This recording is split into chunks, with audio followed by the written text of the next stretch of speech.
Peace FM 104.3. Who to me take?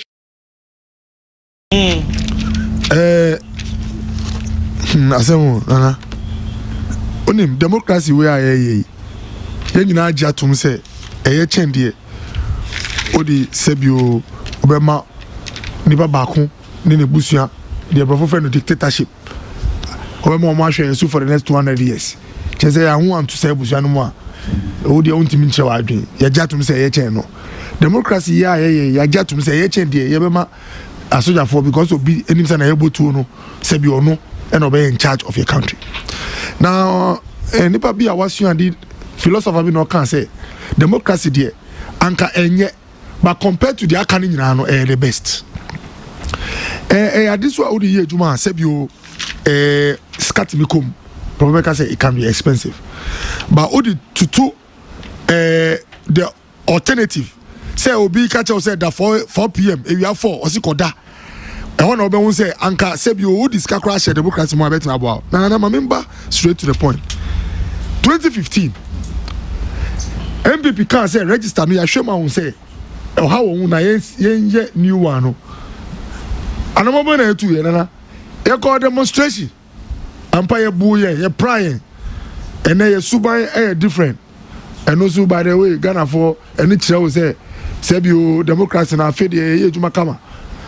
And then almost show almost demonstration crowd be an kaiwa over free say be almost call procession funeral procession ding na last obi can almost say they were peaceful. Who told you say who demonstrate and who yeah o man demonstration peaceful na na ye di nsu a eshi ato so a say who join out of my chaos na aba no na I'm not saying say any sir but point ni say the conduct of the police any sebi government orientation so can be kama nana MPP demonstration pass apart from demonstration lectures clear evidence one nema nana go see say eno dey mean say we are any program so na dey go see any say if ni say matiemu ma evidence na so tumi idea ma me no me sha register no me decision ni say it will stay the same nana then you moving from agitation mode to preparation mode because 2 million media. And if there's an issue of discretion just say it's in a better junior, you can only push to some limit, pious. But there are some issues are any discretion pay. Is it me go beyond the legal boundary and ultimately challenging our court. And MPP, not officially the party, but MPP lawyer to my Tisa Afenyomaki, wa court Supreme Court da. Ama ya catch he says, "Sawechina ko ye onema ye." You are halting a whole electoral process in this country because a citizen went to court and challenged the electoral commission. Point at me and say, electoral commission munyanyami. Ujidi say, it's not a matter of discretion, but it's a matter of law. Now across the boundary, get them to come to order. You can use the court. But say na 2015, now your lawyers no my say where there a discretionary issue.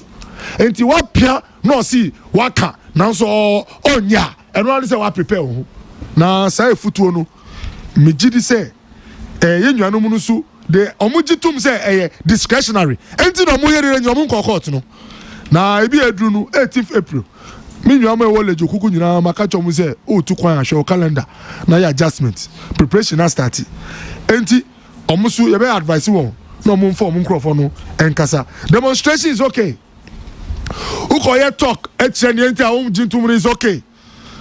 But just as in 2015, the EC a decision any ye juma no. Sana 2020 ye the decision where ebe juma. Na me magana Ghanaian assurance say be Ghana pen na yewo. Me nye spokesperson for the Electoral Commission. Na me be conclude I'll let you know why me can say.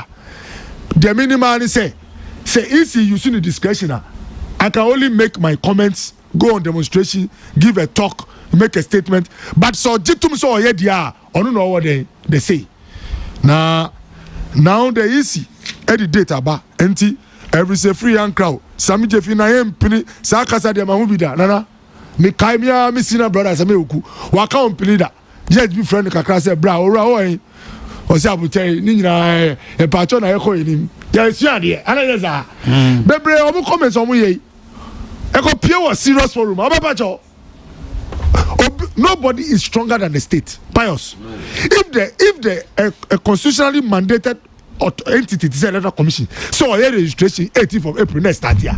So one kwa chese wa je to say one person to about my way.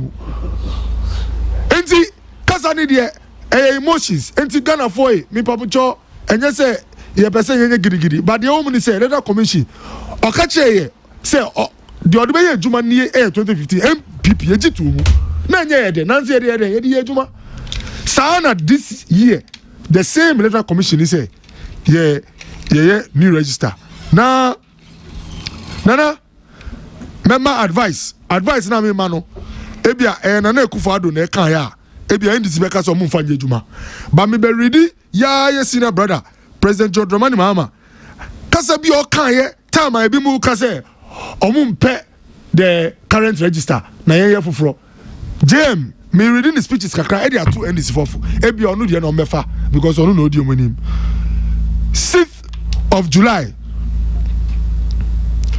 2016 Joy FM.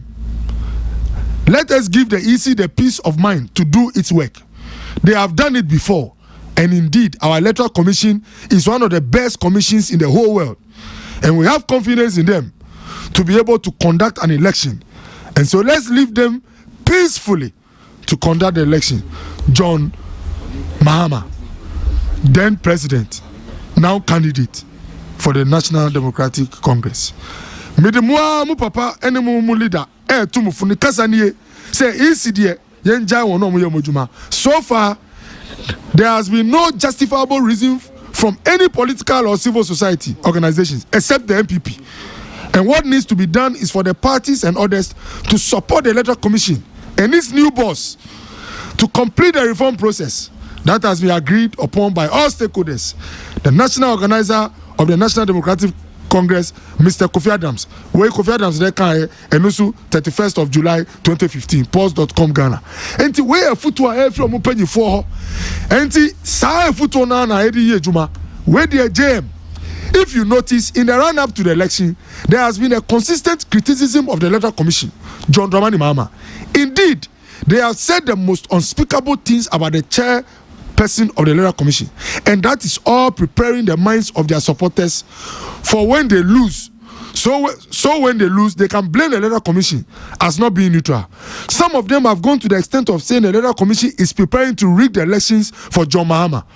What absurd nonsense. What absurd nonsense. Ghana's electoral system is one of the best in the world. Not my words. Not in Africa. In the world, because it has inherent instruments for guaranteeing its integrity. John Dramani Mahama, November 18, 2016. Go to Ghana web and type it. Now, Papa, where all the NDC no? You see, Kasapa in the Enwu, your words will always live after you. Say a foot no me, because say no wasisa na. Ana because say you IG Mensa. Say you aba edi bo bano, eno ana edi bo techi. Na oban kremwa, no ka yin okwe. No akanya akwete nana medi jam futu ama won because me ko kana na ebi o maka so mumpe na me wie no Peace FM 104.3 Who to me take